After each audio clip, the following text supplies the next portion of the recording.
Hello.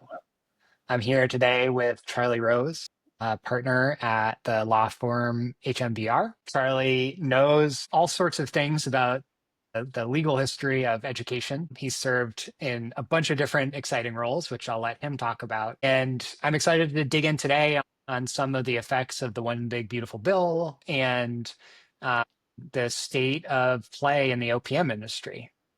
But before we get there, Charlie, I'd love just to hear you talk about sort of the narrative arc of your career and how you ended up where you are today and some of the lessons you've learned along the way.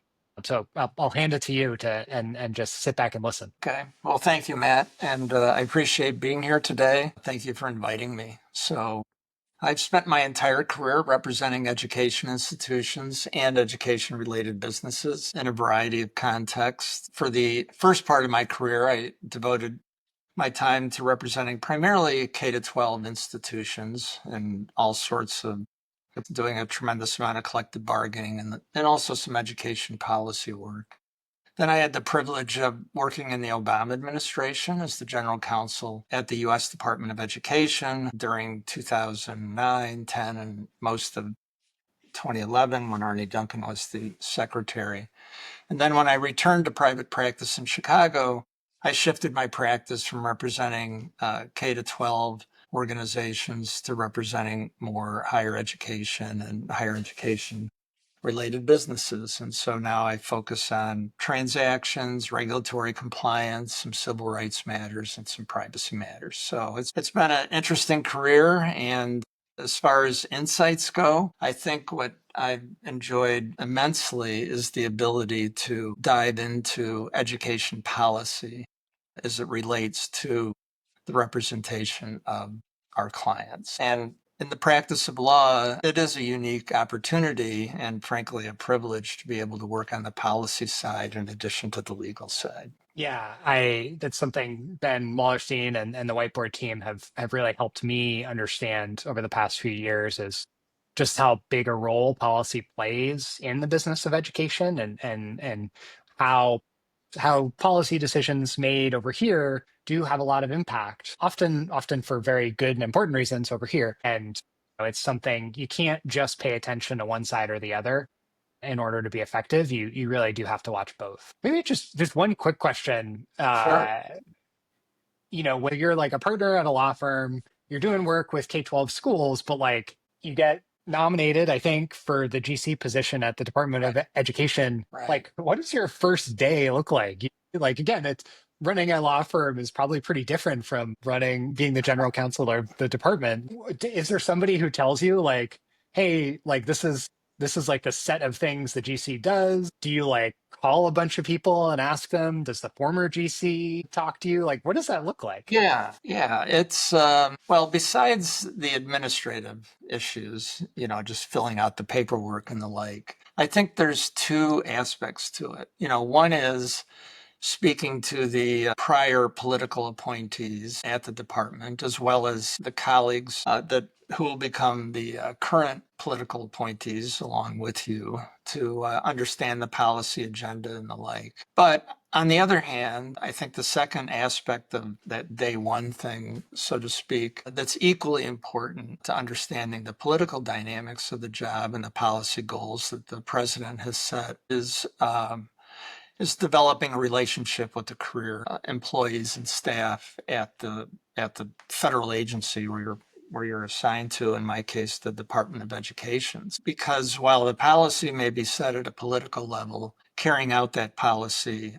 can't be done without the cooperation and support of the career staff. And big takeaway from the time that I spent at the department in the Obama administration is the value of the career staff. They're professional, they're smart, they're dedicated public servants, and we simply wouldn't have the system of education that we enjoy in this country, which is by far the best in the world, both on the K to 12 and in the higher ed, without the dedicated staff at the Department of Education who've devoted their lives to our system and making it responsive to the students who we educate.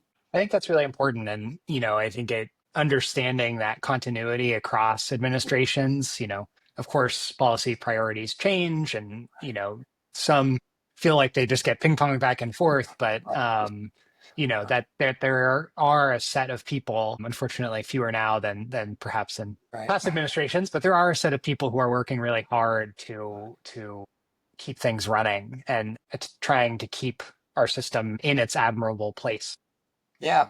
So I appreciate you calling that out. And I'm also like, I think it's interesting, as you talk about your own experience starting fresh as GC, with this new administration, the Trump administration, this is sort of their second bite at the apple with sort of 4 years to learn from their original experience. And I'd be curious, both in the context of the One Big Beautiful Bill, but also just all of the different policy decisions happening, and we can keep it focused on Yeah. education, whether and how you think the Trump administration's prior experience has influenced the first, 6, 7 months of this year and this new administration. I think the first 4 years of Trump 1.0 certainly has influenced and prepared the Trump administration in the 2.0 version to move quickly. There's no doubt that having that first 4 years and then the break for 4 years and now returning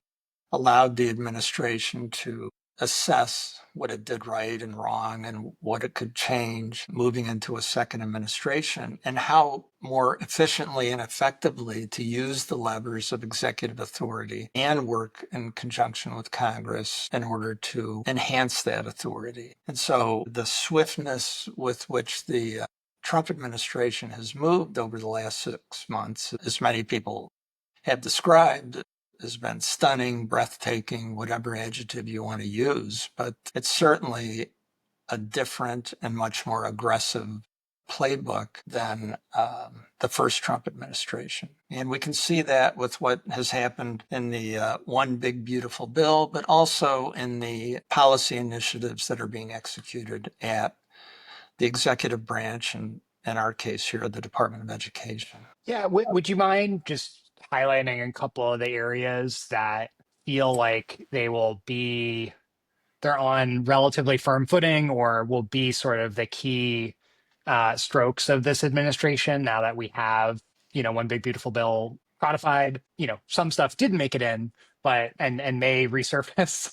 But I'd Right. love to hear just your thoughts on the top couple of priorities that look like they are going to be hallmarks of this education department. I think when you look at the specifics of the One Big Beautiful Bill and you couple that with the context that we see from the policy initiatives at the U.S. Department of Education. So when you couple the work of the congressional branch with the executive branch, the two overarching themes when it comes to higher education that I see being advanced by this administration is to transform the economics and the culture of higher education in America. So that is the policy initiative, at least as I interpret it, to focus on those two pillars. And then focusing on those two pillars kind of reinvent the role of the federal government when it comes to the economics and the culture of higher education. So when you look at the One Big Beautiful Bill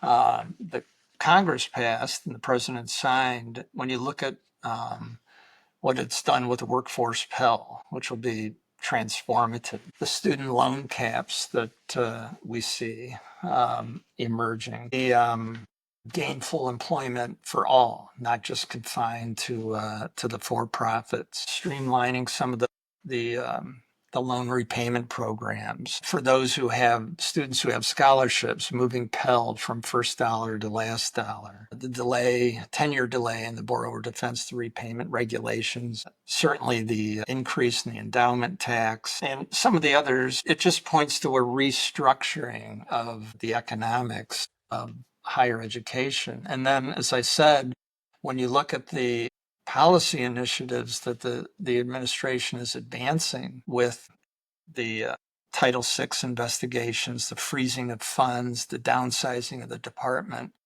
the targeting of universities, and the negotiation of settlement agreements in which universities pay to unlock the funds, as well as agree to certain monitoring and that kind of thing.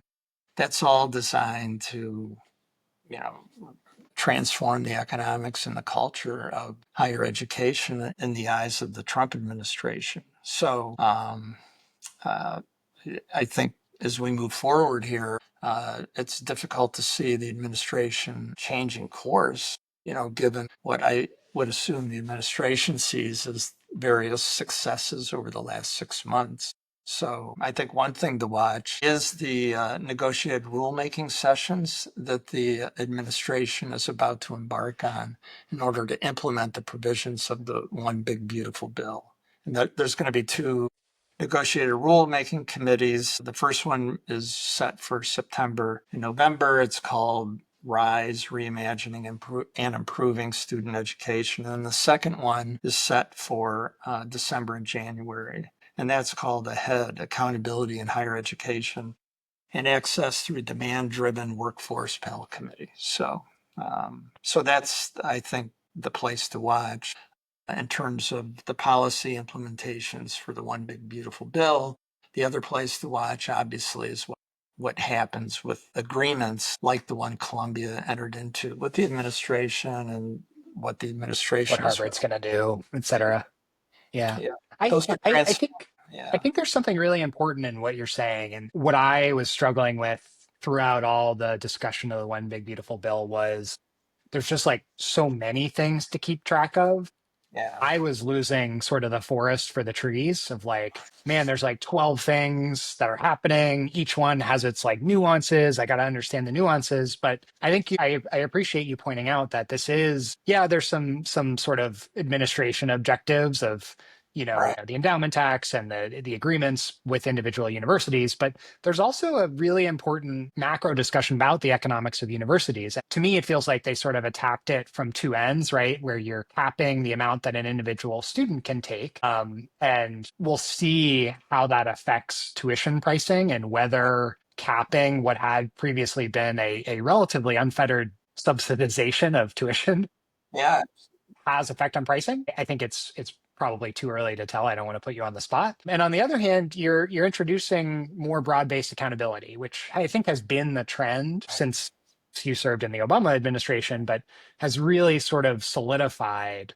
in a place that I think has some bipartisan yeah, support that at least we are holding more institutions accountable. But combined together, it is the core economics of how universities work. And I think that's important. And I want to just bridge to one of the main topics about university economics of the past, call it 5 to 10 years, maybe right, a little bit longer than that, which is the OPM industry, right? right, OPMs are sometimes uh, there's lots of arguments for and against them. Usually it has to do with university economics and how the contractual agreements between the private providers and the universities are structured.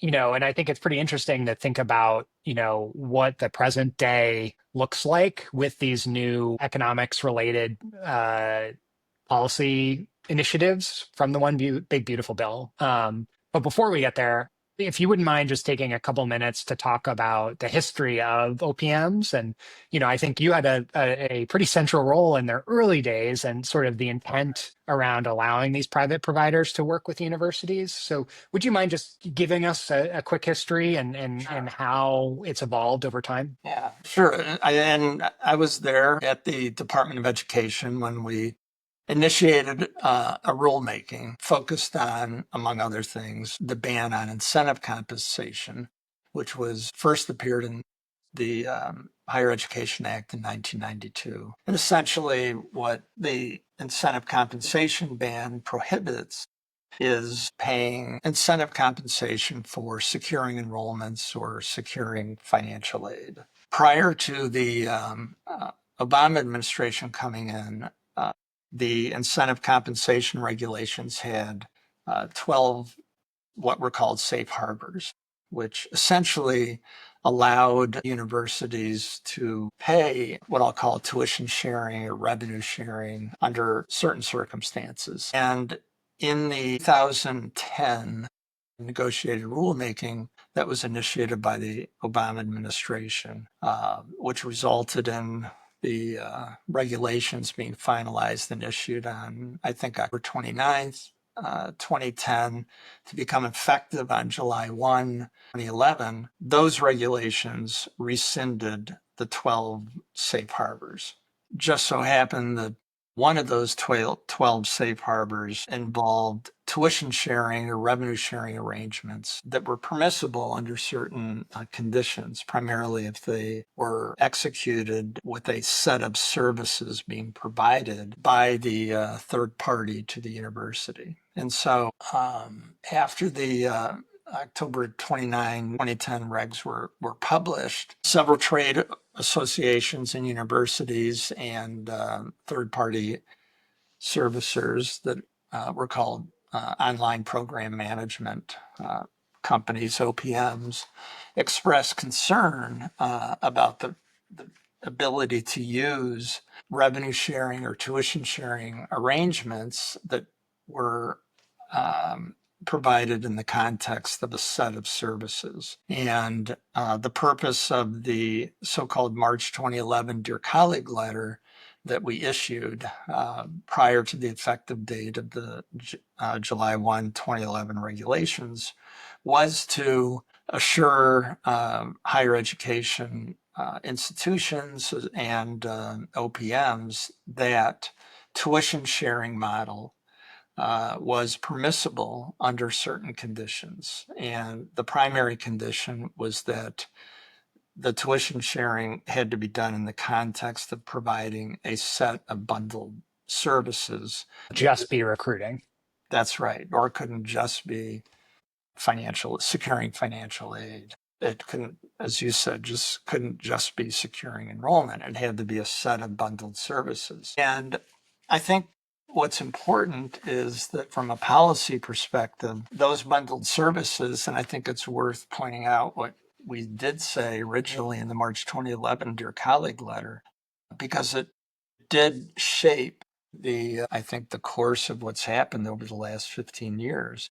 And those bundled services that we included in the March 2011 Dear Colleague letter as examples were the following: marketing, enrollment application assistance, recruitment services. And this is another one that I'll come back to, but gets to I think, the heart of your question: course support for online delivery of courses, the provision of technology, placement services for internship and student career counseling. So identifying those services was deliberate, and it was important because, 15 to 20 years ago, the onset of online education was really in its infancy. And one of the overall policy objectives was to allow online education to grow in the marketplace within the parameters or confines of the regulations that the department had implementing the Higher Education Act, including the ban on incentive compensation. So we settled on this approach that we see in the March 2011 Dear Colleague letter, and I think it's worked remarkably. There has not been a legal challenge in the last 15 years to the March 2011 Dear Colleague letter. And there's been plenty of opportunity for such a challenge. And even the Biden administration, at the end of its term, the last week of, I think it was on January 14th, issued guidance focusing to some extent on misrepresentation, but they also included a footnote that reaffirmed the legitimacy of the March 2011 Dear Colleague letter and the bundled services guidance. That's super helpful. Maybe just to dig in on one specific point, I guess, and to be blunt about it, like, why did you think it was important to allow institutions to partner with outside firms? Like, was there a guiding reason to it? Were there specific institutions, specific types of institutions that you had concerns about? Like, what drove the belief in trying to allow the online industry to grow? Well, the higher education marketplace in the United States is it's interesting, and it's fundamentally different than the K to 12 marketplace, where typically the K to 12 marketplace is basically 90% public school districts funded for the most part by local property taxes. You have some private schools, and then you have some charter schools that basically make up the other 10%. Whereas in higher education, you have four different types of institutions that all have significant market share. Public institutions, private nonprofit institutions, community colleges, and then for-profit institutions. And in those institutions all have varying degrees of business or economic models and delivery models and focuses and the like. And so one of the aspects of this was that given the diverse nature of the providers in higher education, and given the potential for online education, there was the possibility that some institutions, given their wealth, given their access to resources, given the leadership that they have, could more easily fund the ability to build this online program apparatus that's needed to deliver high quality online education programs to those students who want to earn their degree online, or at least want a hybrid model of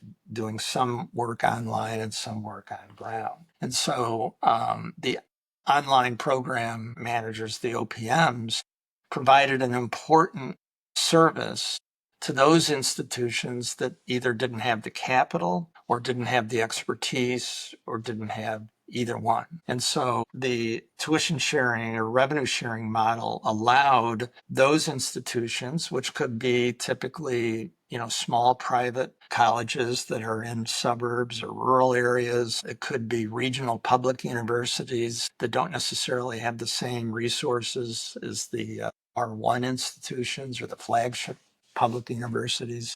In any event, it allowed those institutions that may not have the capital or may not have the expertise to contract with an online program manager. And that online program manager would absorb the upfront cost, absorb the risk, assist the institution in developing the program, market it, recruiting, that type of thing, that bundle of services, and then be paid on a revenue sharing basis. So that's what the March 2011 Dear Colleague letter was designed to do, was to ensure that across the spectrum of higher education institutions in this country, they had the ability to pursue online education, and that online education wouldn't simply be reserved for those institutions that were the highest capitalized or had certain leadership or both that would allow them to build their in-house online programs. Yeah, it's interesting with my market analyst hat on. I have been expecting, frankly, for the past close to decade, for there to be a consolidation of higher ed institutions. And Right. we've seen the way that the digitization of a lot of goods and services has favored large online platforms, Yeah. often at the cost of smaller and in the retail industry, mom and pop shops. We haven't seen that as much in education yet. And I can't figure out whether it's just waiting for the other shoe to drop or there's something meaningfully different about the industry that has prevented it. But, from a personal level, it means a lot to try and be protecting those regional publics and smaller rural institutions that provide a lot of jobs and are the bulwark alongside healthcare institutions of a lot of local economies, both in the US and abroad. So, I think it's important to think about that DCL and the overall movement of the OPM market in that context. So No, that's a good point. And I think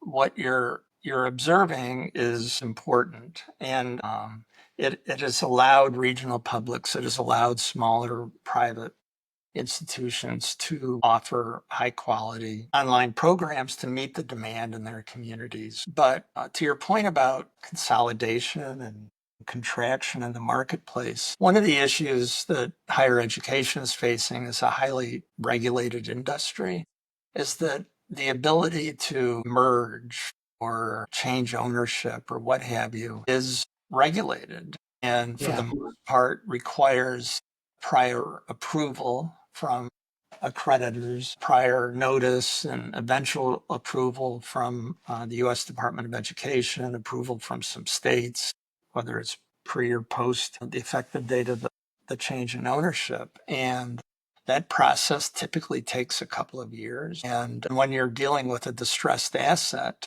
in some cases, They don't have years. that time frame just doesn't work. And so it's limited the number of consolidations you would otherwise see absent, you know, such a regulatory environment in which higher education institutions need to deal with. But you're right, all things being equal, you probably would see more consolidation given the overlap in online programs that are provided by many, many thousands of institutions in this country now.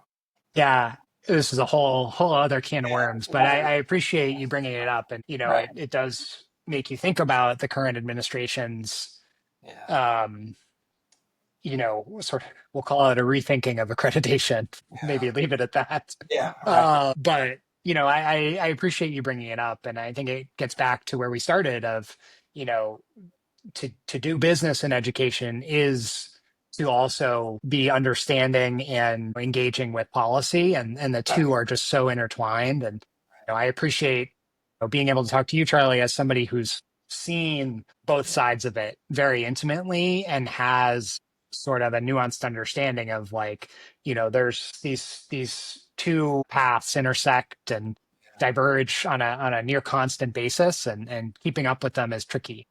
Thank you for being willing to share your thoughts here on it. No, I think you're right, and I think in the case of the bundled service guidance and the tuition sharing, revenue sharing arrangements that are at the heart of the March 2011 Dear Colleague letter, it's certainly an area where policy and law intersect, and I think they intersected for the benefit ultimately of the students and providing more choice, more opportunity. But it is a perfect example of what you're talking about. And it was heartening to see, for at least for me, who was involved in the front end in the development of the March 2011 Dear Colleague letter, to see the Biden administration towards the end of its term reinforce the legitimacy of the March 2011 Dear Colleague letter. And I would be awfully surprised if this administration took any action that would disrupt the policy and legal underpinnings of what we call the bundled services guidance and the March 2011 Dear Colleague letter. Well, Charlie, I've taken far too much of your time. Thank you. I'm Yeah, really thank grateful. you. I enjoyed it. I appreciate it, Matt. Thank you for having me. Yeah, hopefully we can do it again soon. I will. Bye. Thank you.